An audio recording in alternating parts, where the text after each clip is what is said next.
Field trip fever, a.k.a. totally fine, definitely not dying. Peter Parker edition. By Little Lover Fandoms. Chapter 1. Peter Parker was fine. Totally fine. Okay, sure, he'd been shot and stabbed the night before, and yeah, maybe his body temperature had been creeping up since breakfast, but other than that, fine. Great. Perfectly functional teenage boy headed to Stark Industries on a once-in-a-lifetime school field trip. What could possibly go wrong? Answer: everything. Obviously everything. The morning had started with Pepper standing in the kitchen doorway, arms crossed, watching him button his Midtown polo like he hadn't been in a hospital bed 12 hours earlier. "Peter?" she said in that deceptively calm mom tone that could reduce him to dust faster than any villain. "You were shot." He smiled, grabbing his backpack. "Only a little bit." Pepper blinked. "That is not a thing." "Look, it's just a scratch now," Peter said quickly, tugging his hoodie tighter over the bandages. "You said I could go if I promised to be careful, remember?" "I also said you had to let Friday monitor your vitals." "Right, totally, absolutely." What he didn't mention was that he'd spent 20 minutes the night before convincing Friday to adjust her parameters a bit. "Okay, Friday," he'd whispered, voice soft but pleading. "If I pass out, you can alert Mom, but if I'm fine and walking and, just slightly dying, let it slide, yeah?" "Mr. Parker, that is not medically advisable." "Friday, please," Peter said, actually folding his hands like he was praying to the AI gods. "Just don't snitch, I promise I'll be good." There had been a long pause before Friday sighed. Yes, actually sighed, and replied, "Very well, but if you lose consciousness, I am calling your mother immediately." "Deal," Peter said, smiling triumphantly. "See, compromise." Now he sat in the back of the bus next to MJ and Ned, pretending not to sweat through his shirt. "You look awful," MJ said casually, flipping through her book. Peter smiled weakly. "You're supposed to say something like, 'You look as handsome as ever.'" "Yeah, well," she said, turning a page. "I don't lie to the terminally stupid." Ned leaned forward from the seat in front of them. "Dude, you're glossy. People aren't supposed to look glossy unless they're cars or glazed donuts." "I'm fine," Peter said, for what was probably the 20th time that morning. Ned frowned. "Bro, I know I'm guy in the chair, but I also passed first aid. You have a fever." Peter blinked at him. "What? No, I'm just radiating energy." "You're radiating heat because you're dying," MJ said. "I'm not dying," Peter protests, voice cracking slightly. "Prove it," MJ challenged, holding up a thermometer she'd snagged from her bag. Peter paled. "You carry that around?" "Only when my boyfriend's dumb enough to get shot and then insist he's fine," she said dryly. Ned snorted. "Bro, just let her take your temp." Peter folded his arms. "No." MJ smirked.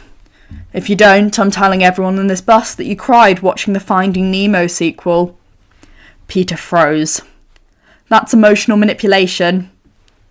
"Romantic blackmail," MJ corrected. "Now, open up."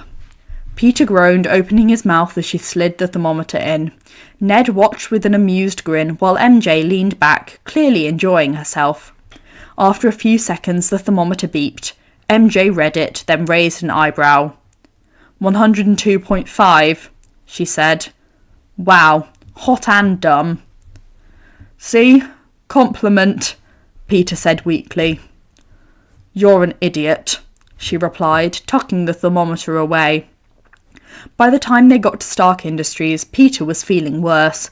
The fever made his head spin, his chest burned with every breath, and his stomach was a mix of nausea and guilt.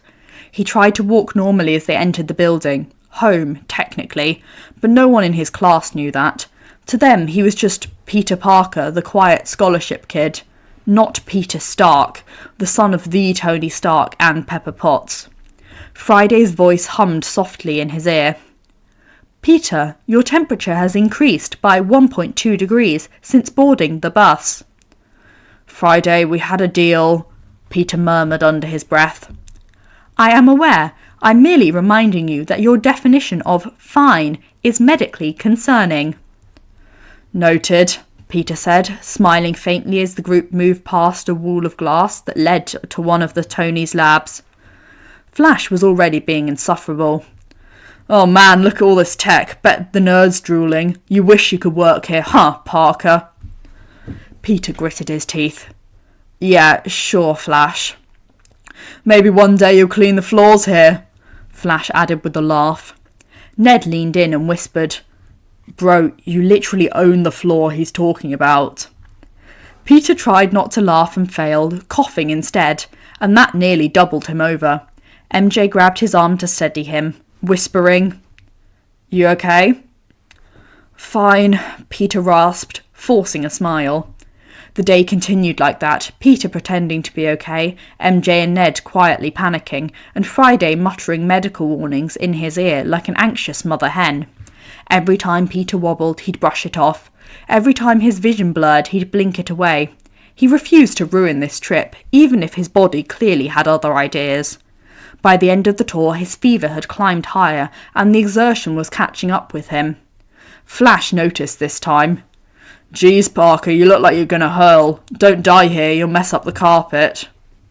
Peter just gave a tired smile. Not planning on it. But MJ and Ned exchanged a look, one that said, We're absolutely telling Pepper the second we get home. On the bus ride back, Peter's head leaned against MJ's shoulder. His skin was still hot, and his breathing shallow. Still think you're fine? She asked softly. Totally, he mumbled. Just tired. Uh-huh, she said, brushing a hand through his hair. You're so lucky I love you, Parker. He smiled weakly. You're not going to tell my mom, right? MJ smirked. That depends. Are you planning to survive the night without passing out? Peter hummed. 50-50. Ned sighed. I can't believe I'm friends with both of you. MJ looked down at Peter, whose eyes were already closing. Me neither, she whispered. Friday's voice was soft in Peter's ear. You really are impossible, you know that. Peter's lips twitched. Yeah, but you like me. Against my better programming, Friday replied.